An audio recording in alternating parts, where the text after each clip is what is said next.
This Nerd Bite contains potential spoilers.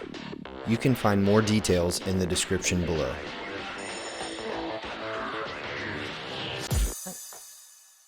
And there you have it. All right.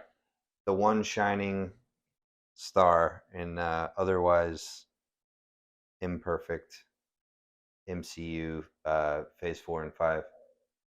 This just felt perfect to me. Guardians of the Galaxy 3. I'm not going to say it's a 10. It had its flaws, but none of the flaws detracted from the perception of the movie. I walked out of this movie feeling like, finally, this was just enjoyable. It was hard. It was emotional, but I felt like I went through something with these characters. It felt earned. It felt like there were stakes, even though no one died. Whereas, like, the problem we were saying with Ant-Man is, like, people should have died. People should have died. You should have felt this sense of, like, anyone could go at any minute. This movie had that. The whole movie, I was like, any one of them could die right now, and I would feel that it was completely earned and justified. And I feel like you kind of need that. That's what I mean. That's what I mean by this felt like a refreshing movie. Yeah. I think obviously it's Rocket's movie. It's definitely Rocket's movie. I think, and I agree with you, that it is a refreshing. Like it's refreshing going back to what Marvel used to be. Yeah.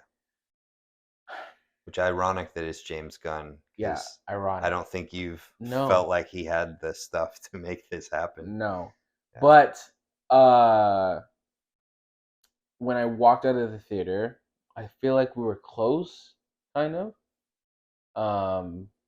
We were kind of on two separate pages. I think over time has been kind to this movie, at least in my brain. I think that it was a really good film. There was flaws that are very glaring to me in regards to the fact that they didn't stick to, like, they went on the cusp of killing characters and then brought it back. And I wish, and this is my thing, so not only the comedy aspect with Marvel, but like committing to like doing something big. If you're like, just do it. Because that, and don't do it just to like Shazam Fury of the Gods, just to be like, wow factor, now we're gonna bring it back. Like, you know what I mean? Yeah. Like, it doesn't, that doesn't work. Like, do it and fully commit to it. So I think we talked about this. Like, Infinity War does it for me because you don't expect that to happen. Yeah. It's the first time a villain wins. Yeah. Like, and you walk out of the theater being like, damn, like, I felt all of the emotion, and there was like actual stakes in this movie, which is refreshing. Yeah. Because I can't think of another Marvel movie besides maybe No Way Home that has actual stakes in regards to like how things will kind of be affected moving forward. Like, I definitely feel that way about Captain America Winter Soldier and Captain America Civil War. I feel like there were some real stakes in those movies. Yeah. Yes. You're right. Because, like, not necessarily like death stakes, but there were stakes that they hadn't talked. They were done talking with one another. But like, I feel like they brought it to like 98%. Like, no, we're not good. No. Yeah, you got to be quicker than it. No. So, like, Quill, why didn't he use his mask? That, I think, is one of the biggest problems with the logic. But I don't know. I heard James Gunn say he didn't have his mask. He left it in his desk drawer or something like that. Bullshit. But I'm just like, bullshit. That would have taken 2 seconds to put in this movie. Like, literally just show him like he's like going to grab his stuff, and then he decides like, or he gets like blown away or something from like grabbing his mask. That would have literally, like, that could have just been a like a 2-second visual storytelling thing to show us this is why he can't float in space with that. Also, wouldn't have been wouldn't it have been better, because I just finished rewatching Guardians, where he saved Gamora and he put the mask on Gamora. What if Gamora went out there and saved him? Mm, that would have been awesome. Yeah. She's not in love with him, Mm-hmm. but there's something, Yeah. you know? That's great. That's a great point. And that's definitely one of the reasons I bring the stakes lower. Not even necessarily like, I'm not saying someone has to die. I know you kind of feel this way, but I'm not even saying that someone has to die in order for there to feel stakes. I felt like the stakes remain even though no one actually died. Even though I thought someone was going to die and it never really happened. I still, like, I could watch this movie right now and I would feel anxiety about people dying because it was just the way the story was told and the way it was shot. I don't know what James Gunn did before he made this movie, but it had True. more stakes in it. The feeling of danger for the characters in a way that I haven't experienced in a really long time in a movie. Because like they killed Rocket, then they didn't kill Rocket, and then They almost killed Nebula, and then they didn't kill Nebula. Yeah, they almost killed Drax and didn't kill Drax. Mm-hmm. Like they went through pretty much everyone. Yeah. So I kind of wish they would have stuck someone. Something about that felt a little triumphant to me. That they The were. Quill death thing just felt unnecessary at the end of the day. Because, like we said, we already knew he had the technology not only to survive in outer space, but to also propel himself quicker and more With safely. his boots. Yeah. So both of those things were just miraculously missing. It just doesn't Oh make sense. no! But yeah, I mean, honestly, I feel like if they just would have made that one change, I would have a higher opinion of the ending than I do. But yeah, I too. still high. And I know you said you felt like Adam Warlock in this movie was a little like too childish or He was funny. just like an idiot. He was just an idiot. Yeah. And it was like, it's like, okay, it's like Shazam, right? Where like it was okay because he was an idiot and he was a child and he was learning and he was doing different things, and I'm like, okay, like I can buy into that. But then it gets to a point, which Shazam too, where you're like, all right, this is not like, We might as well do our review of Shazam 2 right yeah, now. like Dude. Sorry, it doesn't, it's not making sense. It doesn't add up. You know what I mean? And so I felt it getting to that point where I'm like, all right, like, are you gonna always be like this? Like, is that how it's always going to be with Adam Warlock? Because it shouldn't necessarily be that way. Like, you should, like, you're a higher being, and he kind of made like that whole race kind of dumb and stupid. Yeah. But I don't know. I don't. Maybe I'm wrong, but I don't remember Adam Warlock being that dumb.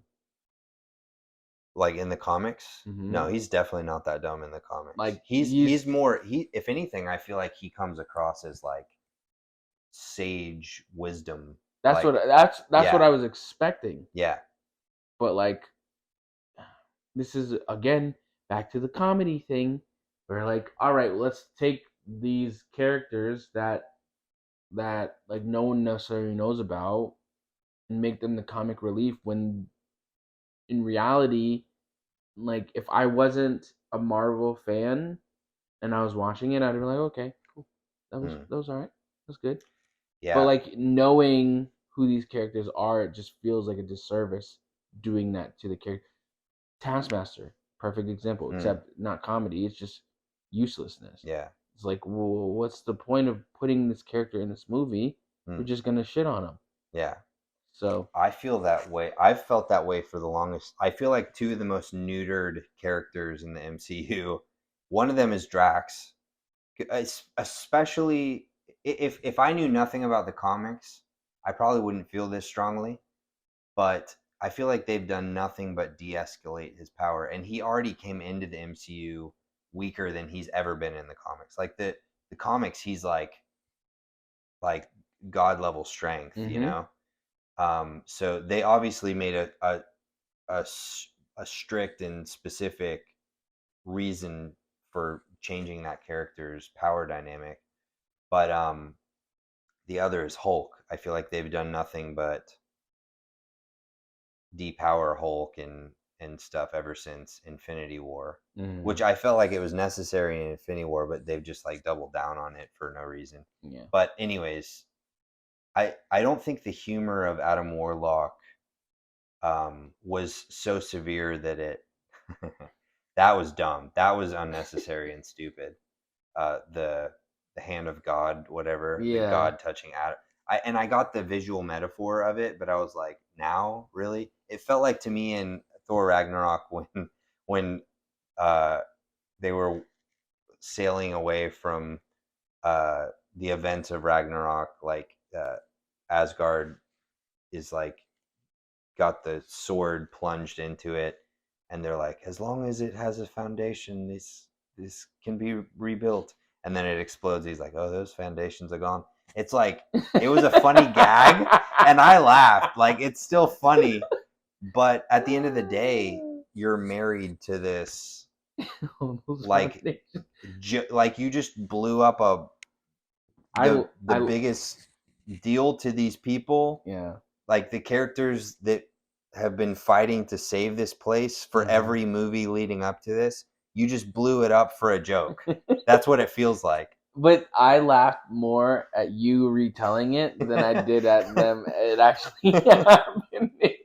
No, I admittedly laugh every time. I still think it's a funny joke, but I just think there's a difference between a funny joke and undercutting the emotion of a movie. Yeah. And you in Marvel, Taika Waititi is like the number one offender of that. Yeah. Yeah. It's just like Marvel needs to figure it out of like providing emotion with also like I don't know. I'm thinking of that line in this actually like gets me really bad when in Thor Love and Thunder when they're about to sail off on the ship that's being pulled by the goats, and he's like he says something like we're gonna go save the children or whatever, and he makes a joke about how they used to sacrifice children. Do you know what I'm talking about? I think so. Oh my god, that joke! I can't remember it verbatim. I shouldn't have even brought it up, but it is like hilarious. But again, it's like now you're married to that joke, and it kind of damages your perception of the Norse gods a little bit. A little bit. But I did enjoy that it was a different Gamora, and I also enjoyed that the Guardians like it felt like a completion of their story. Yeah. At least this version of the Guardians. Oh yeah. I don't know what that means for them moving forward necessarily. Mm-hmm. Yeah. I'm hoping that we like Nova eventually joins them. Bro, they've got to have some sort of plan on that. There's a movie in the works, right? They've already announced that. Well, they said they were working on it, but I don't know. It seems to me if they're not setting it up by now with this, like, it seems like they've established a new lineup, right? And by the way, I was right. I think I told you that the girl, that like new species that the I want to call him the Grandmaster. Why can't I remember his name? The High Evolutionary. Mm-hmm. That brand new species he created of all those kids with the white hair. Mm-hmm. The one that ends up with them at the end and has the glowy eye. Yeah. Is Quasar, which is kind of like I compare it to kind of like Marvel's Green Lantern. Like Quasar, there's been a few different iterations, but can kind of create energy weapons. Oh, it's like cosmic energy. I don't know how they'll explain it in the in the movies, but that's kind of how it works. So that's Quasar. So it seems like they've really switched up the lineup, but intentionally almost not included Nova, which I feel like would drop right into the Guardians. Because I But feel like Nova almost seems like, he would be the leader. yeah, he would have to be a leader. He wouldn't be he wouldn't follow Rocket. Yeah. Bro, I would watch a Nova movie with enthusiasm tomorrow. Yeah. Like I'm like ready to go for a Nova thing. Yeah. That is such a cool world. Because then you figure out like when Thanos ended up taking the stone. I can't wait to see the perspective. I feel like Because they would start a Nova is movie Michael C. with Riley, that. John C. Riley. John C. Riley, he's dead, right? So is he? I don't know. We don't know who survives Xandar's destruction. So obviously, I thought that maybe that was what was happening, unless they do like a gender change, like because they showed him with his daughter. from what I recollect, because if Nova's a girl, then it might be his daughter. Maybe. Yeah, we know he has a daughter, but because why would they show us him? His name in, oh gosh, I'm forgetting it now, because there's been a few different Novas, but it's ironic because I just compared Quasar to Green Lantern, but the Nova Corps is much more like the Green Lantern Corps in DC. It's like intergalactic space police, and they police every sector. Yeah. And in the comics, there's it kind of goes from like being intergalactic space police down to one is left for a very specific reason, which it seems like they've already fully set that up in the MCU. I don't know why they're not jumping straight into that story, but I assume it will start with recollecting the destruction of Xandar when it does happen, which I'm dying to see. I can't wait. Yeah. I think that is going to be such a cool way to start that story. But anyways, yeah. I feel like I'm siphoning off your, because I feel like we're way more excited about Nova than me. Yeah. And now I feel like I can't wait for I Nova. want it. I want it to happen. I wanted it like 5 years ago, bro. Yeah. Yeah. They need a Nova movie. Like as soon as Ever they since announced Infinity War. Yeah, that and Guardians. The first Guardians, I was like, so yeah, Nova? They didn't set that up on accident. They wouldn't have made Xandar the focal point of the movie and the whole Nova Corps. They wouldn't have done all that without any intention of ever doing Nova. So what's the point? Where is he? Just like Blade, where is he? Do you feel like, I thought it was interesting the post-credit scene said Star-Lord will return and not the Guardians. Do you feel like there's any way this could turn into a Disney Plus series? Where do you think Star-Lord will intersect with any of the future things? Avengers. Do you think that's where we'll see him next? He'll be a part of the Avengers team. Yeah, I could see that happening. Because at first I'm thinking they're making the Young Avengers. I was like, no. Now it's probably just. They're still doing Young Avengers. They keep probably adding are. to the roster. But it's probably going to be a new Avengers, and they already announced the Thunderbolts, so yeah, they're their own thing. So you don't you don't have Yelena, you don't have, so she won't be Black Widow. You don't have. You don't have a lot of people actually that we thought were going to be in the Young Avengers. Thunderbolts is a series, right? That's not a movie? No, it's a movie. Oh, it is a movie. Change it to movie. Oh, okay. But I could be wrong. Yeah, I think you're right. I think it is a movie. Okay. So the majority of the people that were like, oh, those are going to be Young Avengers, they're in the Thunderbolts. So now I'm thinking they're just going to do new Avengers. Yeah. Which I'm cool with. And I heard something like, I think it was a few days ago, was like, why don't we just, after Secret Wars, just wipe the slate clean.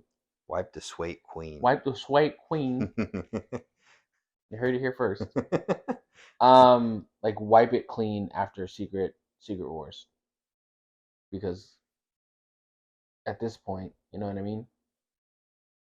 You're making it kind of convoluted. Yeah, and focus on. I don't know. I feel like they'll see through because if they go to Secret Wars, they might as well do. Or wait, is Secret Wars after Kang Dynasty? Mm-hmm. Secret Wars is the conclusion anyway, so yeah, they might as well wipe Mm-hmm. it clean. They're gonna. I feel like by the end of this, because they're calling it the multiverse saga, there's gonna be some sort of like they'll have to stop the threat of Kang, which I think will stop the multiverse saga. Doctor Doom, you So think? in a way, I mean, yeah, they're gonna move on to something big.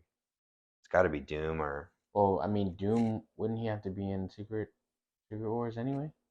Like like he's the glue that holds it all together. Not really Kang. yeah. I mean, he's a big part of every iteration of Secret War. I like the new Secret War as well. Have you read that one? I think so. Yeah, Go on, Miles. I think yeah, he's a part of it. Mm-hmm. But Which I think that they were working on Doom that is too. like God, and Yeah, yeah. I think they're working on that right now with uh Across the Spider Verse. Oh yeah, like I a have a crossover. I have a Okay, theory that we're gonna see an animated version of Tom Holland, Toby, and Andrew in Across. all right. Man, that movie's gonna be fucking fantastic.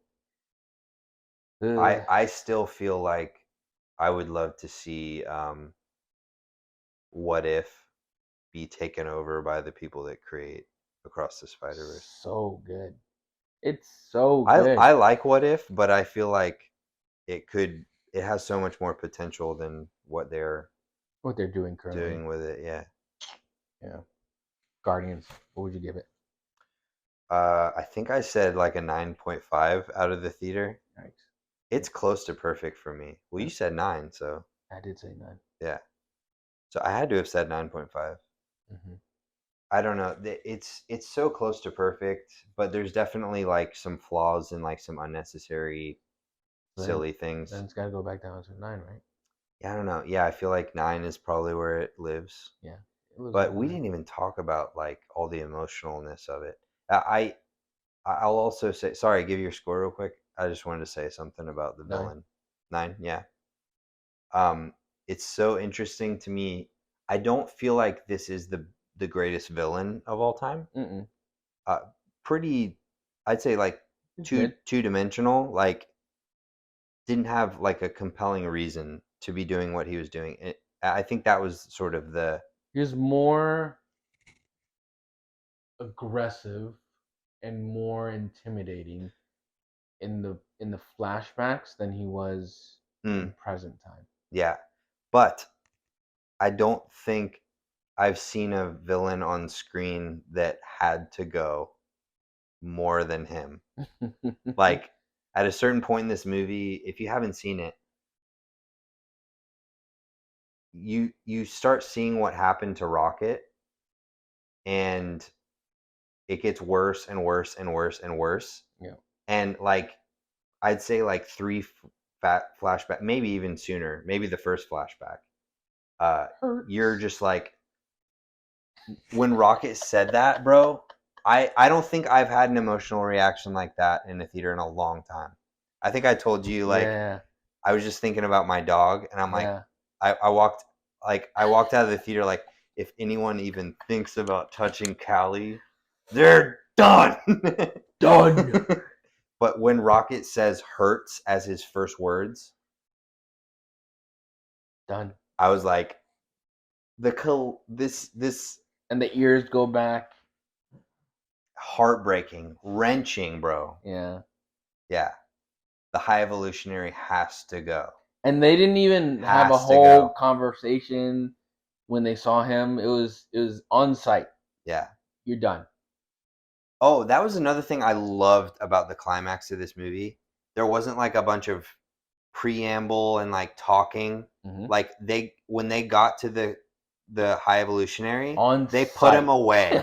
They just put him away, on bro. Site. Although I take off a little bit for I feel like Rocket should have just blown his brains out. Like, You know, it. I feel like that satisfaction would We're have. like Guardians of the Galaxy.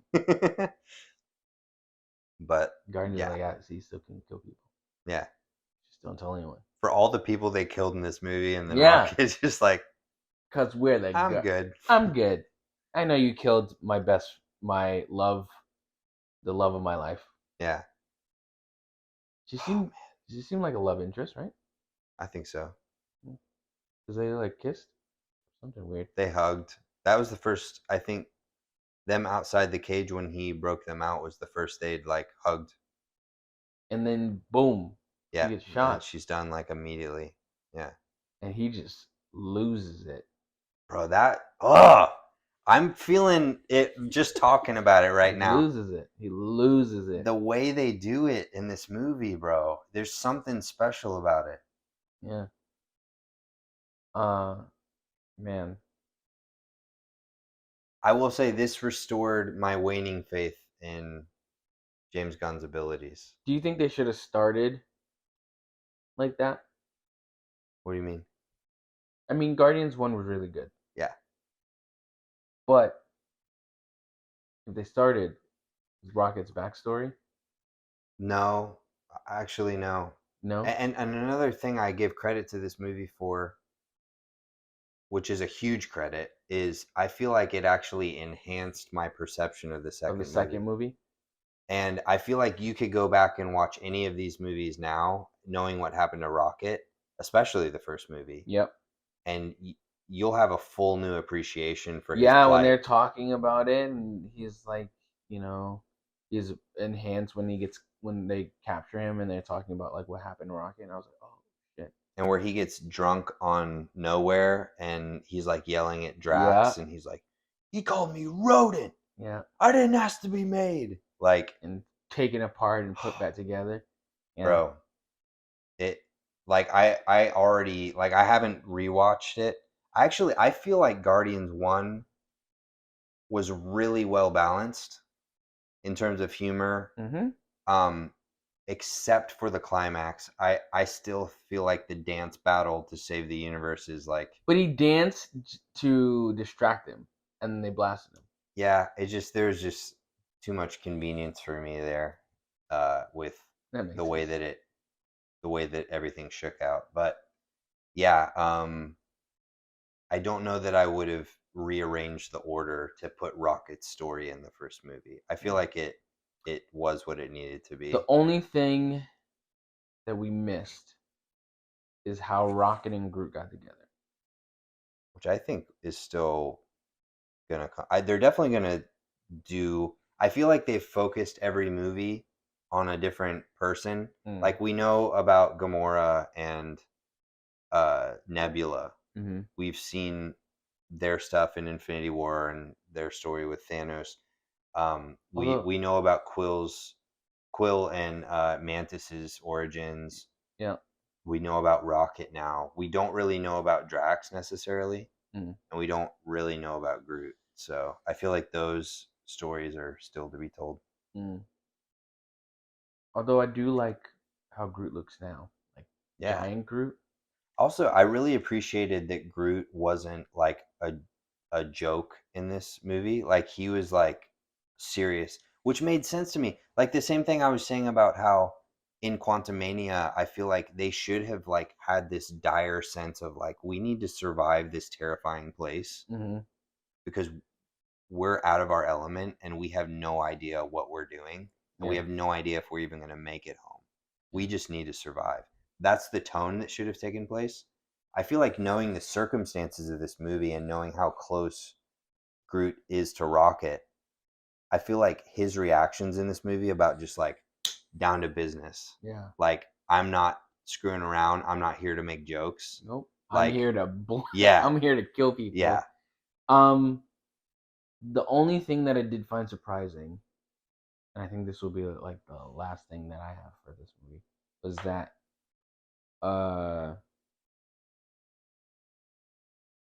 Star-Lord said that Rocket was his best friend. When did that happen? I think that was like They didn't spend time together in the second movie. Yeah, well, he wasn't. And they also didn't really spend time together in Infinity War. Did he say best friend? I'm trying to Yeah, remember. he's like, I'm saving my best friend. Well, I don't know. I feel like that might have just been more in the sense of like these are my best friends. He said it multiple times. I don't know. I might need to rewatch it. I didn't. I didn't. That didn't stick out to me as I being was like, unusual. what the what who?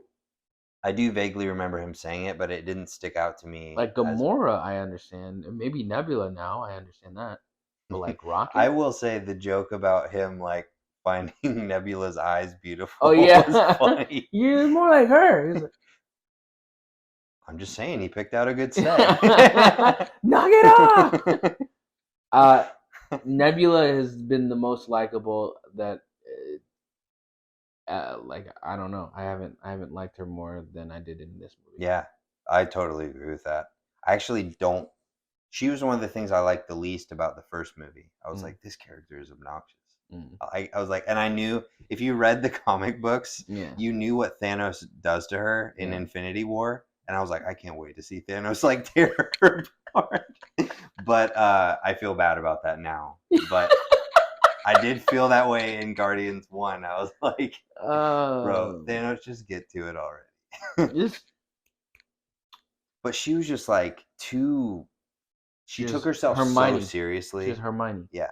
And now, like, I feel like she's in a really, like, that character has really come a long way. Hmm. Yeah. And I enjoy that she's become. I would have I, kind of I preferred her be also, the leader. yeah, I could see it. I loved her new arm and so, and the fact that Rocket built it Yeah. was cool. Bro, the other thing is, like, in the same way I was saying, like, I feel like it will enhance the other movies. Like Rocket's inventiveness never really clicked with me as being something extraordinary Yeah. until this movie. And now thinking back Oh on it, I'm yeah, like yeah, yeah. every movie he invented something, That helped. multiple things that like were extraordinary. And Yeah. I didn't give as much weight to his genius as it was due, I think. I am Groot. I am Groot. Yeah. I am Groot. No, that's a button that will kill everyone. um and then I also loved that I feel like this easily could have been like a super convenient romance story where Quill has to like regain Gamora's favor. And I Mm, love that they didn't do that and that yeah. Gamora not only did she I mean, I think it ended with her in a place of like I kind of understand Yeah. how I fell for you, but I'm not there. No. And also Gamora was like a dick in this movie. Yeah. Like self-admittedly, like literally said out loud that she's just like a jerk Yeah. and not the same Gamora that Quill fell in love with. Yeah. Which I'm kind of okay with. With Yeah. her being a Ravager. Yeah. The Ravagers, I don't know why. I felt like the Ravagers were going to play a bigger role in this movie and Kind of they didn't. kind of glad they didn't. I'm okay that they didn't. With what's Yeah. his face? I don't know. Sylvester Sylvester Stallone. Stallone. Yeah. I don't know if he's. Is he a good actor? Not a good actor. That's what I'm saying. He's kind of like Keanu Reeves. I feel like Keanu he's Reeves is a right. good He's actor. yeah, but he's only right in certain. He's not like the most dynamic. Yeah, that makes sense. I Yeah, get that. I get that. yeah. If he's cast in the right role, I think he can do it really well. Yeah. I think Which, Sylvester Stallone's like that too. Like he was born to play Rocky. If you've seen yeah, the Rocky movies, he's so good in that. but like him as a Yeah, Ravager, he's okay. he's all right. Yeah, We only need to see you once. Just pop up yeah, that was and leave. the right amount. That was Yeah, that 5 seconds was that's perfect. kind of how I felt about Adam Warlock. It was interesting. He just kept at, coming back. at a certain point in this movie, I felt like Like, aren't you? it almost felt like James Gunn was like oh yeah, I teased that at the end of the last movie. Okay, yeah. All right, I guess I gotta put it in the movie now. But I don't know. It was kind of like it would have felt cheap, I think, if he played a bigger part. Hmm. Like I remember when we were going into Endgame, Yeah. and I knew Captain Marvel was going to be a part of it. I was like, she better not step in at the 11th hour and like just win the battle because she's OP. Yeah. Like I was like anticipating hating that. Yeah. And I'm so glad that they didn't make that a thing. It was like they let the OG Avengers earn the victory. And I feel like it would have been like that if Adam Warlock had played a bigger role in the overall plot. Because it was like the conclusion of the OG Guardians stories. Yeah. Yeah.